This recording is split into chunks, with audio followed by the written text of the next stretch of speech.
It would be a grave mistake for the government of Grenada to facilitate an invasion of Venezuela, because this is what the United States is planning on the most flimsiest of ideas, of reasons about fighting drug cartels.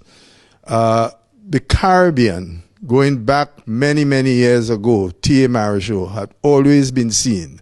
Every prominent Caribbean politician, except a recent drunk, have declared the Caribbean to be a zone of peace, because the Caribbean has had a history of military operations going back to colonial times and the pirates and all of that stuff. To come now to facilitate the invasion of a sovereign country by a country that has financed a genocide in the face of the world looking at that genocide that's unfolded in Gaza, to now take the military assets of that state in order to facilitate the invasion would be a historic disaster. Now we are beginning to understand why it is the U.S. singled out Grenada to impose those visa restrictions and sanctions.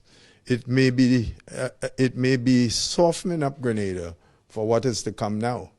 In other words, we soften you up so you don't understand that whatever the United States wants, the United States gets. And now we want to launch an offensive against Venezuela to seize their oil, to displace the current government and put a government which is more amenable to the United States and will allow the United States to exploit the oil of Venezuela, which the U.S. has been doing for the better part of almost 2 centuries.